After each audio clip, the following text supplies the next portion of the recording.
Estimados alumnos, ¿cómo están?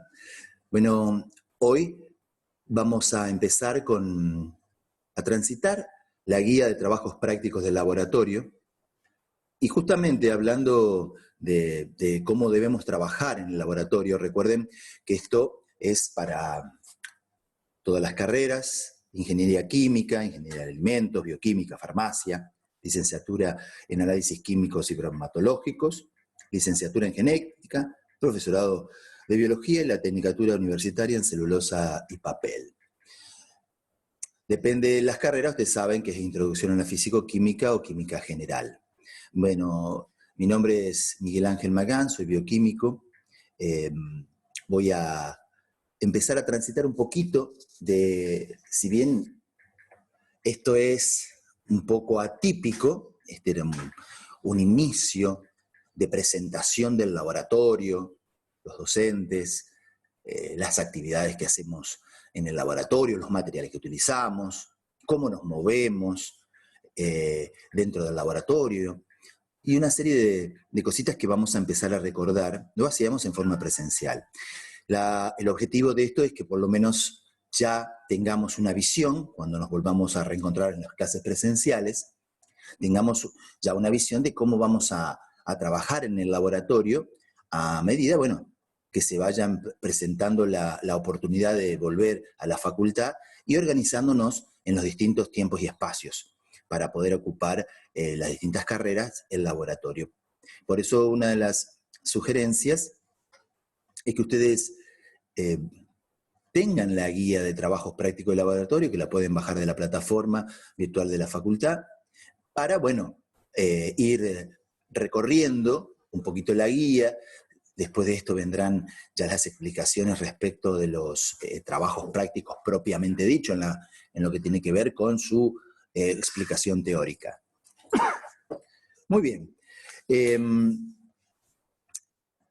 ¿Qué vamos a ver en esta clase de presentación del laboratorio o del trabajo del laboratorio? Empecemos con algunas recomendaciones generales, normas de comportamiento, normas de seguridad, las mediciones que hacemos en el laboratorio y por último los materiales que nosotros utilizamos en nuestras cátedras, ya sea introducción a la físico-química y química general. Obviamente hay muchos más elementos que se utilizan en el laboratorio. Esto ya lo quiero aclarar, depende, sea la carrera ingeniería, bioquímica, farmacia, etc. Los laboratorios se nutren de equipamiento a medida que avanzan en la carrera más específico, pero los que vamos a presentar hoy son los que nosotros utilizamos para realizar los trabajos prácticos en nuestras asignaturas: introducción a la físico-química y química general. Con respecto a las recomendaciones generales, antes de cada trabajo práctico, el alumno debe tener leída la guía que corresponde para el trabajo que vienen a asistir, ¿no? Repasar conceptos teóricos básicos y contestar los cuestionarios que figuran al final de cada uno de los trabajos prácticos propuestos. Otro de los temas es este segundo. Volvemos para atrás un poquito, ahí está, les decía, conocer los materiales con los cuales vamos a trabajar. Materiales y reactivos. Es muy importante que el alumno ya sepa con lo que va a trabajar. Por eso la lectura, el punto 1 que decía la lectura. Y bueno, después vamos a tener, por supuesto, la elaboración del informe. Todo esto por ahí vamos a extendernos un poquito más cuando tengamos la clase presencial. Con respecto a las normas de comportamiento, aunque parezca algo muy obvio, ¿no? Pero bueno, está interesante remarcar algunos puntos. Uno tiene que ver con la puntualidad. Trabajo en el laboratorio es una clase en la cual debemos respetar los horarios, tanto de inicio como de final, ¿eh? Entonces es importante que el alumno tenga una puntualidad para poder comenzar la clase en tiempo y forma. Después, cada alumno va a integrar una comisión. Ya van a ver que nos vamos a ir distribuyendo por comisiones de trabajo.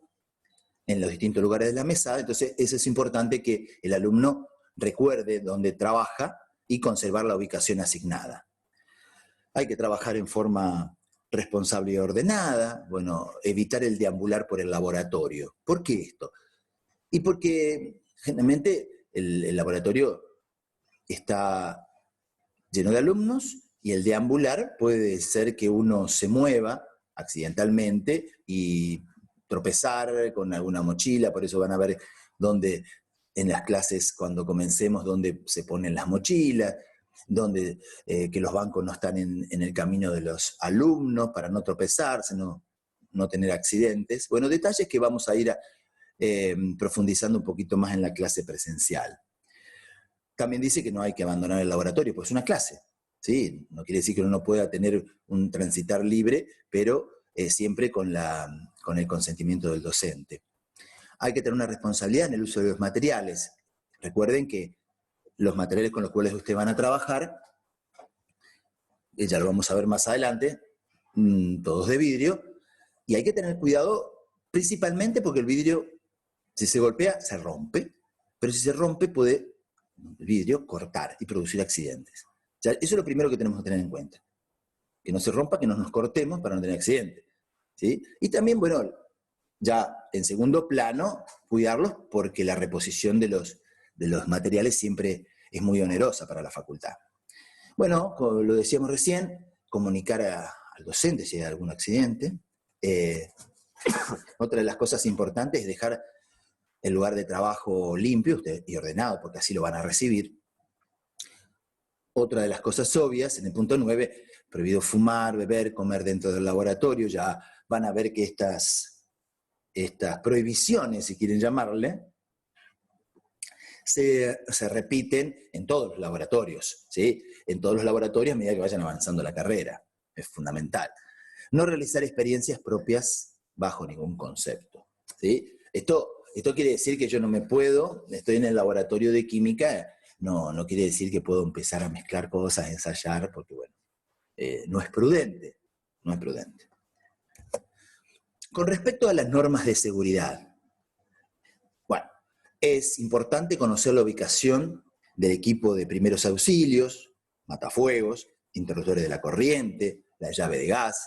Van a ver que en la clase presencial nosotros nos tomamos un tiempo para dejar bien en claro esto, que es muy importante que todos los que estamos dentro del laboratorio, los docentes ya lo sabemos, los alumnos que van rotando en cada comisión, conozcan bien dónde están todos estos puntos, ¿sí? Ya sea el botiquín como la llave de corte de gas, que son cosas muy importantes.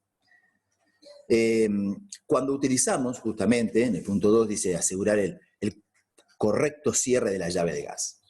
Cuando utilizamos gas, para administrarlo a los mecheros y poder hacer algunos de los prácticos, siempre es bueno que todos recordemos que al finalizar el práctico hay que cerrar la llave. La llave del mechero, una vez que todos terminaron, cerrar las llaves de corte general. ¿Qué pasa cuando es un laboratorio que lo compartimos con nuestra cátedra? Puede haber algunos, como los hay por cierto, algunos reactivos que ustedes no saben qué es, porque no estaba en la guía. Entonces, ante el desconocimiento de una sustancia, siempre uno la debe considerar peligrosa. Por lo tanto, aconsejable no tocarla en primer punto. Ya van a ver que hay otras recomendaciones. Bueno, lavarse bien las manos con agua y jabón antes de salir del laboratorio, algo que están ya acostumbrados ahora en esta época con la pandemia del COVID-19. Bueno, ya creo que vamos a venir entrenados con eso. Nunca oler una sustancia directamente. Siempre cuando uno quiere oler una sustancia, se destapa y con las manos se agita sobre el pico para poder olerla a la distancia. Nunca llevarse los productos químicos ni las manos sucias con ellos a la boca o a los ojos. En caso de salpicarse con alguna sustancia, que pueden ser ácidos, bases, cualquier sustancia, cualquier solución, cualquier cosa con la que estemos trabajando, hay que lavarse las manos con abundante agua excepto que exista, como siempre, alguna indicación que pueda venir por parte del docente. Cuando esto pasa, lo primero que hay que hacer es hablar con los profesores, ¿sí? Para que ellos tomen cartas en el asunto y obviamente se ocupen del alumno. Nunca pipetear soluciones con la boca, siempre lo hacen con la propipeta, que ya le vamos a indicar en la clase presencial cuál es la que deben traer para poder trabajar en este primer práctico. Y algo muy importante que nosotros resaltamos, que es el uso obligatorio de guardapolvo. El alumno debe protegerse, no solo su ropa, sino su integridad física, con una barrera, la cual es el guardapolvo. Bueno, mantener, ya lo dijimos esto un poquito, mantener las mesadas siempre limpias, recoger inmediatamente si se derrama alguna solución, tener la precaución de secar, ¿no es cierto? Y, por supuesto, no eliminar residuos peligrosos o cualquier tipo de residuo en una pileta o en recipientes que no sean indicados por el profesor, ¿sí? Ustedes van a tener la indicación de los profesores de dónde uno debe descartar, ya sean líquidos o residuos sólidos.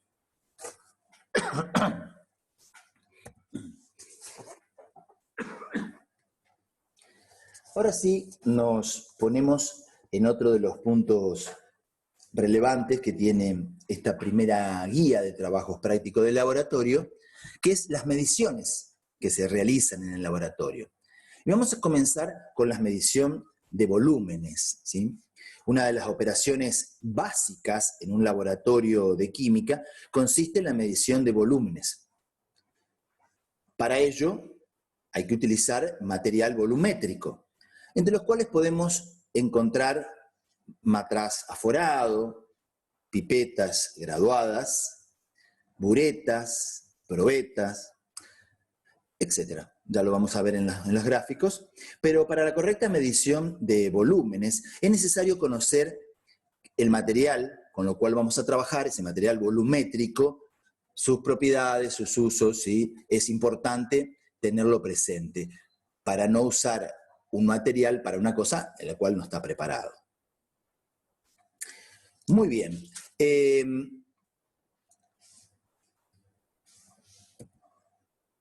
También otra de las mediciones que realizamos en el laboratorio es las mediciones de masa. Para esto, lógicamente, necesitamos balanza. En el laboratorio las balanzas más ocupamos son las balanzas de precisión. Pero aquí esta, que está aquí a la izquierda de la pantalla, muy similar a la que tenemos en el laboratorio, que van a ustedes a ensayar para medir justamente sustancias sólidas en las cuales tengamos que trabajar. La otra también es una balanza de buena apreciación, así que no es la que contamos nosotros, pero ya como les decía, la de la izquierda de la pantalla es la que tenemos en el laboratorio y con la cual ustedes van a trabajar. Y acá quiero hacer mientras mantenemos un poquito la imagen de las balanzas, aclaremos una cosita que parece, quizás sea redundante, ya hayan escuchado, ya lo saben, pero recalquémoslo. Porque si bien la acción de usar una balanza es pesar, aunque esta expresión por ahí sea impropia o indice una confusión conceptual, la masa es una medida de la cantidad de materia que contiene el cuerpo. En cambio, el peso de un cuerpo es la medida de la fuerza de atracción gravitacional que la Tierra ejerce sobre él. La masa de un cuerpo no varía a menos que se modifique la cantidad de materia. ¿Sí? ¿Me siguen? Ahora, en cambio, el peso de un cuerpo depende de la distancia que éste tenga al centro de la Tierra. Por ello es que la fuerza de atracción gravitacional varía dependiendo si uno se encuentra a nivel del mar o la montaña, si uno está en Buenos Aires, que si está en Tierra del Fuego, para poner un ejemplo geográfico en la Argentina. A pesar de esta diferencia de conceptos que les comentaba, se acostumbra a utilizar mucho la palabra peso cuando se quiere decir masa. Así que, como lo decía un profesor en, en mis épocas de formación, recuerden la palabra. Cuando digan masa, es muy probable que se equivoquen menos que si utilizan la palabra peso. Muy bien. Pasemos a otro tema que ya es el material que utilizamos en el laboratorio. Y aquí tenemos el vaso de precipitado, ¿sí? Bueno, el vaso de precipitado es un elemento que se repite, es un común denominador en muchas de las experiencias que llevamos a cabo en el laboratorio. Y fíjense que dice, sirve para la contención, calentamiento, evaporar, producir precipitaciones de sólido, disolver solutos en solventes para hacer una predilución de la preparación de una solución.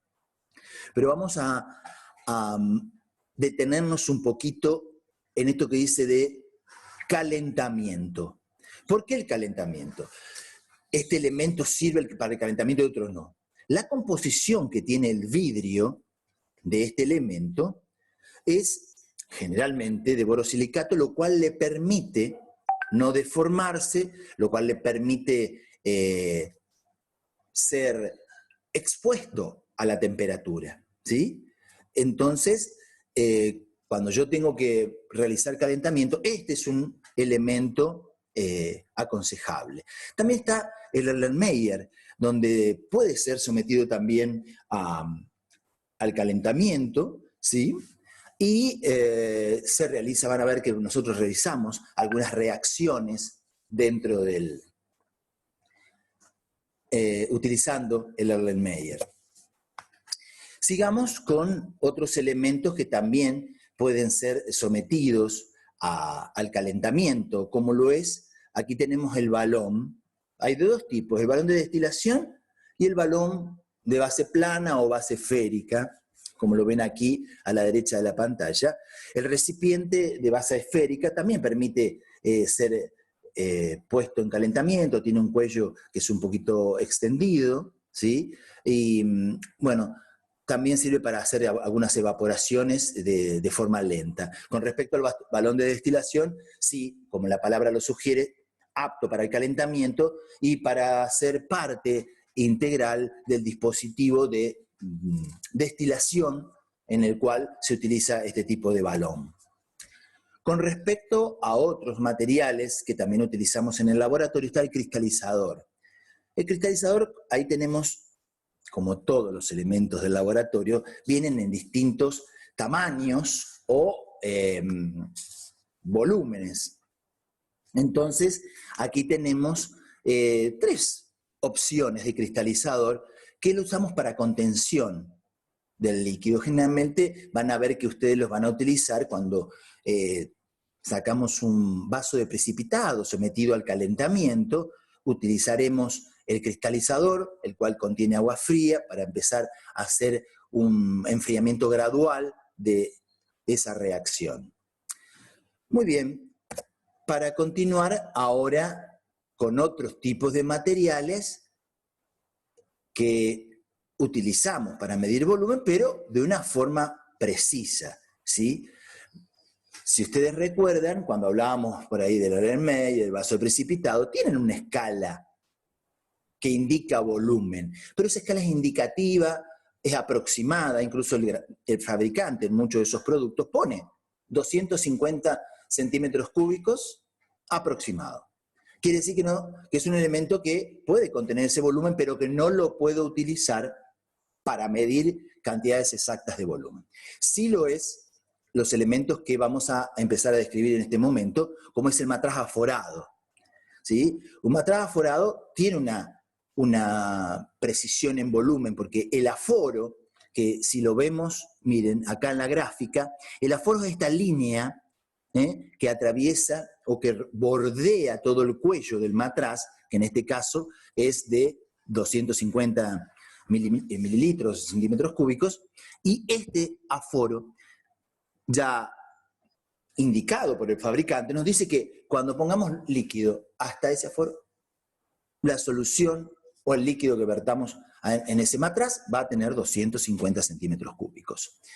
Van a ver que en nuestros prácticos este elemento es muy utilizado porque es el elemento de elección para contener las soluciones que vamos a preparar en el laboratorio.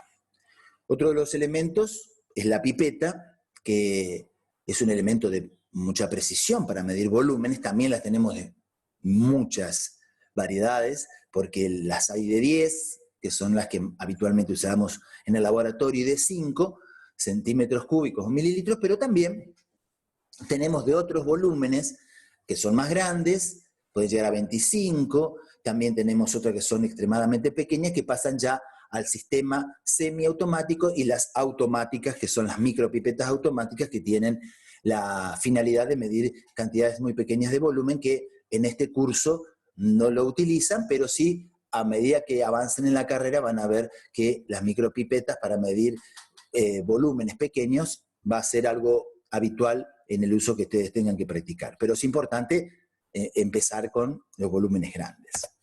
Otro de los elementos utilizados para medir volúmenes, tenemos a la probeta, que aquí la vemos, como dijimos, como la pipeta. Hay distintas opciones de volúmenes en materiales, vienen de vidrio, vienen de plástico, y sirve para medir justamente algún volumen. Van a ver que también lo usamos para medir la densidad de las soluciones, que después vamos a hablar un poquito de este tema.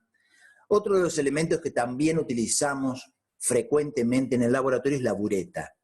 Y aquí vemos la bureta, aquí, cómo está ensamblada, ¿sí? Cómo se debe trabajar con la bureta, con un soporte pie universal, con una pinza que se la sostiene. Acá tiene un robinete que le permitir o no el paso del líquido, que acá lo vemos mejor en esta otra imagen, donde estas buretas pueden ser, sí, también de distinto volumen. En las que nosotros utilizamos frecuentemente son las de 25 y 50 centímetros cúbicos, así que esto es otro elemento que vamos a ver mucho en el laboratorio, de alta precisión para medir volúmenes, y que nosotros las usamos para una técnica que van a ensayar ustedes, que son las titulaciones. Y bueno, acá le quería mostrar cómo tenemos otros materiales que también usamos, ¿no? Decíamos recién el soporte o pie universal, la nuez, que es la que permite sostener las pinzas, que tienen distintas formas, unas en aro, ¿sí? Otras en pinza estilo agarradera, para poder sujetar, como verán acá, un refrigerante, también para sujetar un balón, ¿sí? De destilación. Bueno, dispositivos que armaremos en el laboratorio, que bueno, es una parte muy interesante, agradable, vistosa para ilustrar el trabajo justamente en el laboratorio, ¿no? Acá tenemos otros elementos que también vamos a usar en el transcurso de esta asignatura, ya sea introducción a la físico-química o química general. La ampolla de decantación, aquí es esta que está aquí, que la vamos a utilizar también en uno de nuestros prácticos. La varilla de vidrio, que acá les puse porque hablábamos hoy de hacer una predilución para preparar una solución. Bueno, la varilla de vidrio es el elemento que permite agitar ese sólido dentro de un vaso de precipitado, por ejemplo, con un solvente, para poder hacer la predilución de esa solución. También están los embudos, en distinto tamaño, y los vidrios de reloj, que nos sirven para contener algunos papeles de filtro y algunas sustancias que utilizamos en el transcurso del desarrollo de algunos de los trabajos prácticos. Aquí les completo con otros elementos que nos faltaban, que utilizamos también en los trabajos prácticos, como es el mechero, el trípode, la tela de amianto, que sirve, como ven en la imagen, en esta imagen, ¿ven? Ya funcionando el mechero, tipo Bunsen, y vaso de precipitado, que dijimos que es el adecuado, un elemento adecuado para el calentamiento, con un líquido sometido a la temperatura. Ahí tenemos todo nuestro sistema montado para poder proceder al calentamiento. Otro de los instrumentos que utilizamos en el laboratorio, que sirven para medir otras magnitudes, son los densímetros. El densímetro es algo que utilizamos mucho en el práctico de preparación de soluciones, que es el que continúa este. Y entonces es importante hablar un poquito de lo que es el densímetro. Bueno, aquí tenemos las ilustraciones de cómo es el densímetro. Este es el densímetro, mírenlo bien, porque este densímetro justamente como este es el que utilizamos en el laboratorio. Acá dice cómo se introduce. El densímetro se introduce en una probeta que tiene ya la solución, que vamos a medir la densidad, y cómo se procede a imprimirle un giro sobre su eje para que después en ese movimiento de rotación que se detiene nos permite medir, en esta ya tercera imagen, en la escala que presenta el densímetro cuál es la densidad. Pero le decía que hablemos un poquito del densímetro, que son, como decíamos recién, aparatos que miden la densidad de los líquidos fundamentándose en qué principio. En el de Arquímedes. Iba a ponerles una imagen acá para que todos, por ahí si alguien no se acuerda quién era Arquímedes, ese señor que estaba en la bañera, ¿recuerdan? Bueno, si no lo recuerdan, o para aquellos que quieren recordar anécdotas con respecto a esto, los invito a que lo googleen y es bastante interesante e incluso ilustrativo. Bueno, le decía, el densímetro, que está formado por una varilla de vidrio hueca, que presenta un ensanchamiento, ahí lo vemos en la parte inferior, donde tiene perdigones, que es el que nosotros usamos en el laboratorio. Cuando los sumergimos en el líquido, como mostrábamos en la imagen 2, y le imprimimos ese giro sobre su eje, este elemento, este aparato, ¿sí?, flota, cumpliendo que el peso del volumen del líquido desalojado es igual al peso de todo el aparato. Por lo tanto, se hundirá más o menos el densímetro según sea la densidad del líquido. Y bueno, van a ver que antes de proceder a hacer esto, hay que familiarizarse con el densímetro. Hay que tomarlo con mucha precaución en las manos, mirar cuál es su escala, el nivel inferior, nivel superior, cuál es la apreciación que tiene ese densímetro, ¿sí? Entonces, después de realizar todo esas previas a la introducción del densímetro en la solución, ahí sí recién estamos en condiciones de medir la densidad. Como les decía, que si bien hay otros elementos que no los mencionamos, aquí hay otros elementos, ¿sí?, que ustedes van a empezar a verlos quizás en otras asignaturas, pero en la guía van a ver que tienen un recordatorio con imágenes de cuáles son los otros elementos de vidrio, o de porcelana incluso, o de madera, con las pinzas, donde se utilizan habitualmente en el laboratorio. También tenemos este cuadrito que está en la guía, que se los recomiendo para cuando ustedes hagan una lectura de la guía, se detengan un poquito en este cuadro, el cual les permite a ustedes hacer lo que sería un repaso de lo que estuvimos dialogando, porque si ustedes se fijan en este cuadro, van a ver que tienen una columna donde hablamos del recipiente, ¿sí?, por ejemplo, matraz aforado, Erlenmeyer, probeta, y las otras columnas nos hablan de qué sirve, si puede servir para una contención de una solución, si puede ser sometido al calentamiento, qué tipo de medición puede hacer, ¿sí? Y bueno, esto, como les decía, una vez que uno hace la lectura de la guía, es un cuadro que nos permite hacer un repaso muy didáctico de para qué sirve, cuáles son los usos que tiene cada uno de los elementos que estuvimos hablando en esta primera presentación. Bueno, hasta aquí la presentación de los materiales, como les decía, que vamos a utilizar. Así que muchas gracias. Espero que nos volvamos a reencontrar muy pronto en otro de estas estas clases virtuales ahora. Y bueno, la recomendación, como siempre, mientras duren este tipo de clases, hay que empezar a transitar las guías de trabajo práctico, que es la que nos compete ahora, ¿sí? Y bueno, y tener a mano siempre la bibliografía, que también está en el aula, para que les sirva de refuerzo en la lectura que ustedes hagan en cualquiera de las guías, ya sea de trabajo práctico de laboratorio o bien de coloquio. Muchas gracias.